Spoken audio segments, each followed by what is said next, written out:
Vamos lá, porque tem reforço daqueles que a gente já estava informando para vocês aí, dos jogadores acertados, né? O André Ramalho, zagueiro, e o Charles, volante, questão de, bom, talvez até já estejam anunciados no momento desse vídeo. Mas o Alex Santana, esse sim já foi confirmado, anunciado, com foto posada junto do Fabinho Soldado. Já chegou, inclusive já tá no bid e já pode estrear nessa terça-feira. Olha que loucura, o futebol é dinâmico mesmo, né? 29 anos, ele que foi revelado pelo Inter, tava no Atlético Paranaense, começou muito bem, depois teve um pouco de queda e tudo mais, mas é um jogador que eu sempre gostei desde o seu surgimento, e ele é daquele tipo de jogador, vejam só, 29 anos, que ele foi ficando melhor com o tempo. Ele até começa bem e tal, mas assim, os últimos momentos dele de carreira são do seu auge, na minha opinião. Teve até uma experiência lá fora, no Ludogorets da Bulgária, jogou no Botafogo também, em 2019, mas essa última passagem pelo Atlético Paranaense, ela me encheu os olhos, assim, de um cara que ocupa de uma forma muito inteligente os espaços do campo, no meio campo, cara que arma o jogo, que conduz a bola, que dita o ritmo do meio campo, é um cara que pode agregar muito, inclusive, na minha opinião, pode disputar titularidade. Alex Santana, sim, chega nesse nível, porque tem alguns reforços que, quando são contratados, você entende que eles são para grupo, para elenco, para fortalecer o banco de reservas, para daqui a pouco servir como opção. Embora ele ocupe uma faixa de campo em que você tenha Rodrigo Garro, Igor Coronado, jogadores de muita qualidade técnica, que custam caro e que são, em tese, titulares, eu diria que não sei se dá para jogar todo mundo junto. Isso é problema para o Ramon resolver, né? Talvez assim, aí você teria que abrir o meio campo com o Ranieri, numa ausência do Bidon dá para botar o Alex Santana. Se botar todo mundo junto, tem que tirar um atacante, dependendo do modelo tático dá para fazer. Mas o que eu quero dizer é que ele é um jogador em nível de titularidade. E aí, se na ausência do Coronado, do Galo, você utiliza ele, não sei. Eu só sei que ele tem nível para disputar uma titularidade. E aí, bom, quem tiver melhor que vai jogar. Mas ele não é um jogador que você imediatamente possa dizer, não, ele é reserva. Claro que ele está chegando e vai buscar o seu espaço, mas esse status para mim ele tem, jogador nível titular, e isso é importante, porque se você tem 3 jogadores em que, por exemplo, 1 ou 2 no máximo vão poder jogar, isso significa que pelo menos um vai sobrar. Esse sobrar significa que você fortalece o teu banco. E aí não necessariamente o Alex Santana. Pode ser o Garro dificilmente, mas pode ser o Coronado para entrar no segundo tempo, pode ser o próprio Alex Santana. Você fortalece o banco. E é muito importante, numa temporada longa, no Campeonato Brasileiro que a gente está vivendo, você ter no banco de reservas um cara que possa entrar e manter o nível do time. Isso é muito raro hoje. Poucos elencos conseguem isso. De você puxar um jogador do banco e não diminuir o nível do teu time que tá jogando. São 5 trocas, gente. Então é natural pela questão física, até muitos técnicos são cobrados muitas vezes, né, no futebol atual. Poxa, você morreu com 1 ou 2 substituições, e às vezes a gente não percebe que o cara, ao fazer isso, ele tá tentando manter o nível do time dele, porque se ele vai trocar, beleza, ele pode ganhar na questão física, mas não na questão técnica. Então, assim, o Alex Santana, para mim, é uma contratação desse porte, desse nível. O Corinthians, só a lamentar, né, não informou os valores da transação. E era uma promessa do presidente Augusto Melo no início da sua gestão, né, de que o torcedor saberia de tudo, dos valores envolvidos, tanto das compras quanto das vendas, das negociações. Isso foi feito no primeiro momento em alguns jogadores, mas o Alex Santana não foi, né? O clube simplesmente anunciou, falando, né, da compra definitiva. Ele tinha contrato até metade de 2026. O Corinthians arrecada, né, ou pega o jogador para si, com contrato até o fim de 2027. 29 anos, acho uma idade mesmo, né, que o Augusto tenha prometido, né, que jogadores acima de 30 anos não seriam prioridade. A gente está falando aí de uma idade, para mim, auge do jogador. Ainda mais que você não olha apenas a idade, né? Você olha performance, você olha nível físico, você olha tecnicamente, a função que ele vai exercer, né? Tudo isso está dentro de um contexto. Alex Santana, gostei. Novo reforço do Corinthians, de todos aqui, para mim, até agora, o melhor. Vamos falar sobre o Balotelli, Mário Balotelli, que assim, gente, existiram conversas, tá? Isso é fato, ninguém inventou. Quando agora, né, a gente vê o Ramon Dias dizendo que em nenhum momento conversou com a diretoria sobre esse nome, parece que o Balotelli foi um balão de ensaio, que nunca foi conversado, mesmo que o presidente nunca tenha dito publicamente, como disse lá do Gabigol no início do ano. Mas sabemos, o próprio Claudinei Alves, diretor da base, deu entrevista dizendo, inclusive falando dos valores, né, oferecidos ao Balotelli. Então era uma contratação, como falamos aqui inclusive, do presidente. O presidente queria uma contratação midiática, o Balotelli foi oferecido, ele foi atrás, mandou um emissário, digamos assim, né, o Claudinei Alves, para conversar com empresários e representantes intermediários do jogador. O jogador deu o ok, o aceite para jogar no futebol brasileiro, pelos valores que ele pediu, os 8 milhões de euros em 2 temporadas, tudo isso estava dentro do que poderia acontecer. A questão é que o Balotelli começou a acelerar o processo, começou a querer resolver isso logo. O Augusto não podia acelerar o processo, primeiro pela questão financeira, porque ele dependia de uma patrocinadora master, que é uma casa de apostas que está negociando para bancar a parte do salário ou da contratação, enfim, ou ajudar nesse processo. O Corinthians financeiramente está com dificuldades, agora conseguiu quitar os valores atrasados, aí fundo de garantia, direito de imagem, salário e tudo mais, mas não pode, né, depositar tudo no Balotelli. Sabia que era uma contratação de risco, está dividindo e dividiu opiniões dentro do clube, né, dos parceiros do Augusto e também membros do conselho, mas ele estava negociando e estava vendo de que forma poderia bancar essa situação, até que ele resolveu anunciar um novo treinador e resolveu esperar. E aí o Ramon,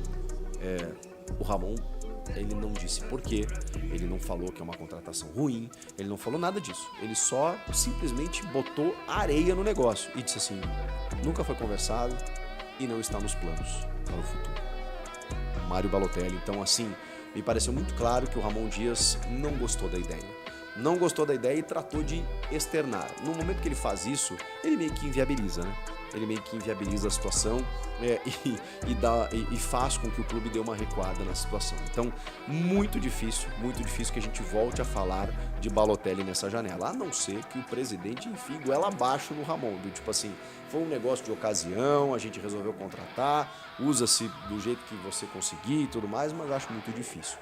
O Ramon está muito focado em utilizar aquilo que ele tem e ele entende que com o que ele tem ele consegue tirar o Corinthians dessa situação. Então Balotelli pelo Ramon já era. Vamos falar do Fagner, porque o Fagner está de volta, ele depois desse tempo parado, inclusive o Ramon falou e usou e citou o Fagner, foi até muito curioso, porque na pergunta do repórter, né, o Emiliano, ao traduzir para o Ramon, ele foi uma espécie de tradutor também, se referia ao Fagner, porque o Ramon não entendeu, falando assim, é capitão, ele quer saber do capitão. Então eles têm o Fagner como uma liderança, né, e o Ramon rasgou elogios para o Fagner, dizendo que é muito importante a presença dele, confirmou que ele estará no banco de reservas, não sei se vai utilizar durante a partida, mas me pareceu que ele quis valorizar a presença do Fagner, mesmo que seja para estar no banco, no vestiário, exatamente por tudo que ele representa, que é um cara que entende o que é o Corinthians, sabe a importância do resultado, do momento, é um cara importante nos bastidores, e o Fagner realmente, né, é um dos últimos líderes, né, um dos remanescentes aí, porque muitas lideranças deixaram o clube nos últimos tempos. E o Fagner, então, estará de volta, assim como o Rodrigo Garro, que cumpriu suspensão, e aí a gente está tentando montar esse primeiro time de Ramon Dias no Corinthians, que estreia contra o Criciúma nessa terça. Tem uma outra questão que está me intrigando, que é do gol. Porque assim, eu fui um defensor de Matheus Donelli, né? Inclusive critiquei a contratação do Hugo Souza, imaginei que tivesse que vir um goleiro muito mais afirmado para você contratar, já que você iria ao mercado contratar com a saída do Cássio e do Carlos Miguel. Se não fosse para contratar um goleiro afirmadíssimo, incontestável, deixasse o Matheus Donelli. Mas a verdade, eu já falei sobre isso, né, é que o Donelli não inspirou tanta segurança nos jogos em que ele teve oportunidade, muito por conta do contexto, das falhas defensivas, do momento do time, tudo isso é verdade, mas é a realidade. O Donelli não passou aquela segurança 100%. Então eu começo a entender que o Hugo pode sim receber oportunidades e talvez até já na estreia. A gente não sabe, né? Falei até no vídeo de apresentação dos dois, né? Tem um vídeo aqui no canal sobre isso, que quando questionado eles não quiseram individualizar, disseram que os jogadores nem sabiam ainda, né, quem ia jogar, mas que eles estão muito bem servidos de goleiros, aquela resposta política, né?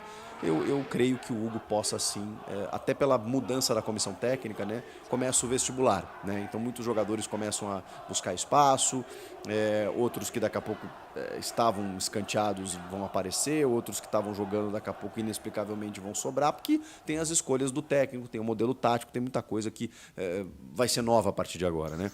E talvez comece pelo gol. Então eu não me surpreenderia, não tenho informação nesse sentido, a gente só vai descobrir momentos antes da bola rolar, mas não me surpreenderia realmente se o Hugo Souza fosse o titular, e acho que ele vai ter oportunidade, se não for agora, ali na frente. O Mateuzinho então será o titular, com o Fagner no banco, o Hugo na lateral esquerda e a dupla de zaga, Kaká e imagino que Félix Torres.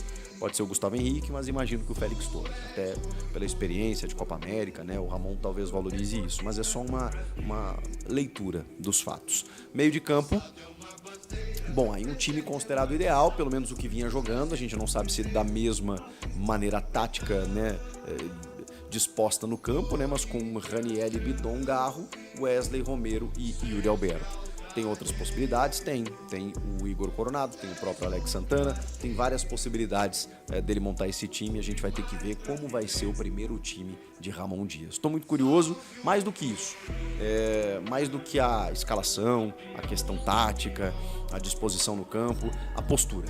O Ramon prometeu um time agressivo, foram essas as palavras dele, além de outras, né? Mas agressivo me chamou a atenção. Um time que pretende correr do primeiro ao último minuto para fazer diferente do que vem fazendo. O Ramon entende que até pela urgência do resultado imediato, não é uma questão tática que vai resolver no primeiro jogo, e sim a maneira como você encara, a maneira como você joga. Então eu tô imaginando um Corinthians mais brigador, mais pegador, e sem dar chance, sem dar brecha pro adversário. É assim que você joga em casa, é assim que você defende o teu resultado, é assim que você sai da situação onde você está. Não negocia com outro resultado a não ser a vitória. Ele já falou sobre isso também, citei no vídeo passado, que ele está preocupado com os poucos gols do time. Então é uma questão que ele vai tentar resolver. Vai conseguir no primeiro jogo já? Provavelmente não, né? Com tudo que ele tem direito. Mas eu acho que aquele discurso, os trabalhos que ele fez aí nos últimos dias, inclusive na Neoquímica Arena, né, com as referências espaciais, né, que eles citaram, né, que é importante fazer, especialmente com semana cheia, mas que é interessante estar lá. Então tudo isso vai para campo nessa terça-feira, com estreia, com motivação, com novidade, com apoio da Fiel, enfim, tudo para que o Corinthians consiga uma vitória, e ela precisa vir de qualquer maneira para que o time saia dessa situação. Você está confiante? Comenta aqui. E aí, qual o time que vocês acham que vai a campo? Qual vai ser o primeiro time do Ramon Dias? Inscreva-se no canal, tô aguardando, hein? Até a próxima. Tchau! O que aconteceu no caso Balotelli? Eu acho que chegamos ao final do assunto, né? No último capítulo de Balotelli, porque hoje o Ramon Dias, técnico do Corinthians, fez questão de dizer que o Balotelli não está nos planos do futuro do Corinthians. E ele falou uma coisa que não é verdade. Eu não tô aqui queimando o treinador corintiano, não, e tô torcendo muito por ele, parece ser um cara bem simpático, gostei dele e quero gostar mais ainda do trabalho dele. Mas assim, ficou claro que ele mentiu, né? Ele fez questão de dizer que não existia nada, que o nome do Balotelli sequer foi citado no Corinthians. O nome dele não foi cogitado aqui dentro do Corinthians, foi isso que ele falou. Tudo bem. Depois, eu não estava lá, e nem preciso estar, o Augusto Melo se reuniu com os jornalistas ali, naquele papo de canto, tá certo?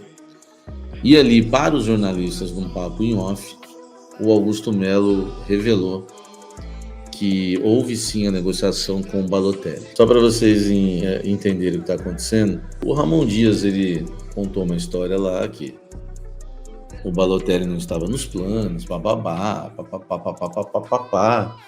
que nunca esteve. Mentira, né? Mentira, tanto que o Augusto Melo reúne depois a imprensa ali de canto, após a coletiva, e confirma, né, as negociações com o Balotelli. E ele, né, entre algumas conversas ali, pelo que me contaram, uma das coisas que foi confirmada é que o Balotelli queria tanto jogar no Corinthians que, por fim, acabou fazendo a proposta dele para jogar no Corinthians. Tá? Eu quero tanto. Foi lá e fez a proposta dele. O Corinthians gostou. O presidente Augusto Melo levou para o financeiro. O financeiro aprovou. Né? Se o financeiro aprovou, parece que não seria uma coisa assim tão absurda, né? Enfim, a gente nunca sabe, né? Só que depois o Augusto Melo simplesmente não quis mais. Por decisão dele. Tipo, não quero mais. Entendeu? E aí a negociação acabou. Então esse é o fim da história, né, do Bolota no Corinthians. É mais uma daquelas que Cavani, Drogba, sabe? Essas novelas tristes que fazem parte da história do clube e que a imprensa não tem culpa de nada, tá, gente? Realmente existiu. Todas essas negociações aí, né, existiram, né?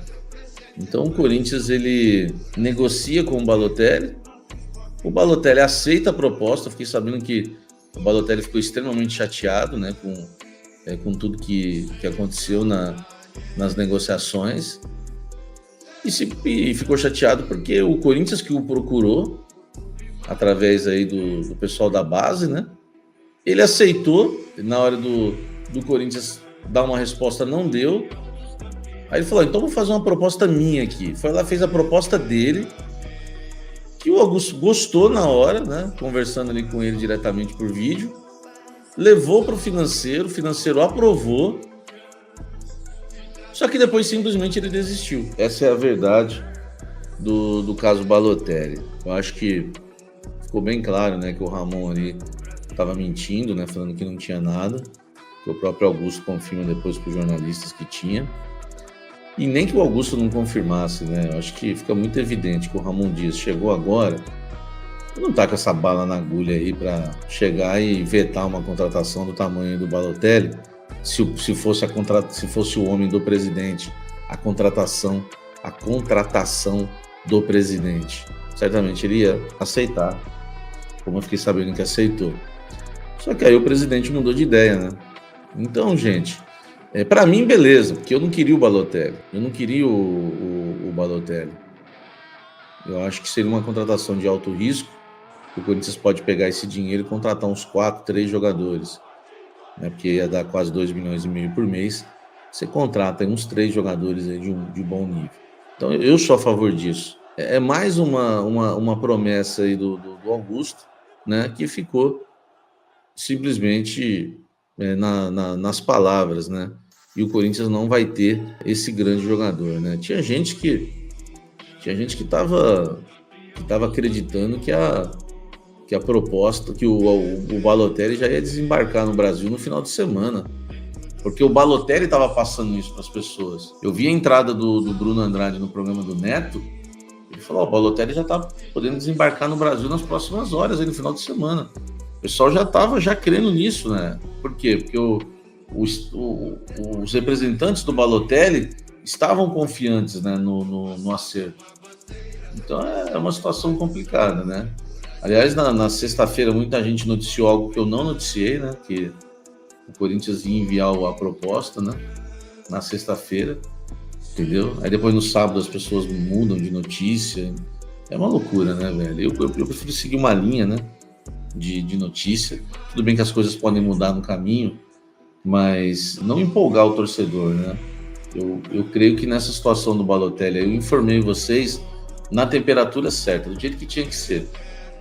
Porque eu falei para vocês que o Balotelli pediu a proposta no papel, mas eu falei, será que o Augusto vai fazer essa proposta? Eu tenho minhas dúvidas. E eu acertei, velho. E também não fui nenhum gênio, né? Desculpe, não fui nenhum Sherlock Holmes por acertar isso. Até parece que eu acertei grande coisa. Grande coisa que eu acertei. Porque nós acabamos de vir do caso Carille, que ele também prometeu que ia pagar a multa e não pagou. Então é uma situação complicada. Eu não sei o que pode vir pela frente. Agora, espero que o Corinthians pegue esse dinheiro que ia contratar o Balotelli e invista no elenco. Porque o problema é a gente ter que dar razão para quem queria o Balotelli. E eu, que era um daqueles que não queria, vocês podem me cobrar depois, porque isso pode acontecer. Cobrar não, né? O Corinthians não traz o Balotelli, mas também não traz ninguém. Porque o Corinthians precisa de reforços, gente. Entendeu?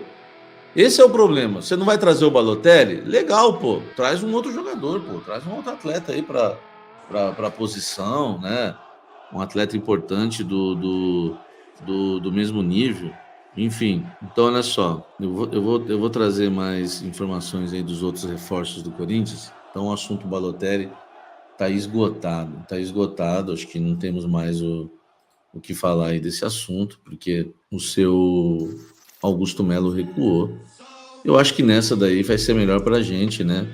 Esse recuo, né, do Augusto Melo. Acho que vai ser muito melhor aí para o Corinthians, né, não ter trazido o Balotelli do que né, hoje, né, trazer um jogador aí que a gente sabe que não vai, que era duvidoso. Vamos lá falar dos outros reforços do Corinthians. Eu vou falar do Facundo daqui a pouco, né, o Facundo Bernal, e vou falar também do Matheus, né, que são jogadores aí que o Corinthians esteve aí na mira, né, esses últimos dias, né, jogadores que o Corinthians tentou no mercado da bola, que é o jogador Matheus Sanabria, né? Tava esquecendo o nome do Sanabria.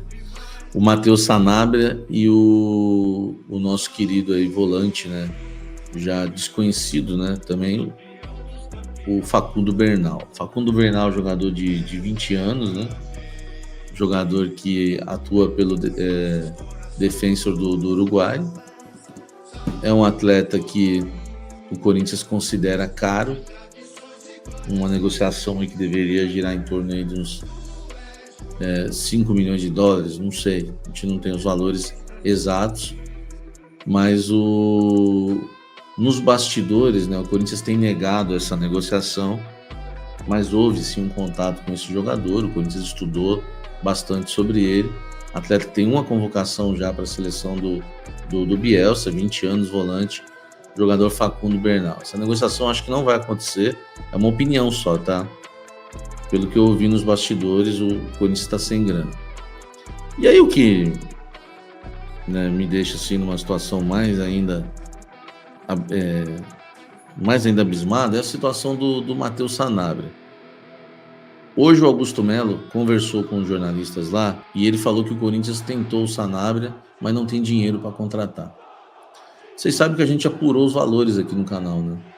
O Corinthians fez uma proposta por empréstimo para tentar ficar com o Sanabria, proposta aí no valor de 200 mil dólares, que daria aí R$1 milhão por um empréstimo. Eles recusaram, fizeram uma contraproposta de 2,5 milhões de dólares. Cara, o Corinthians não tem essa grana hoje, não tem 14 milhões de reais para comprar 50% dos direitos econômicos do Sanabria.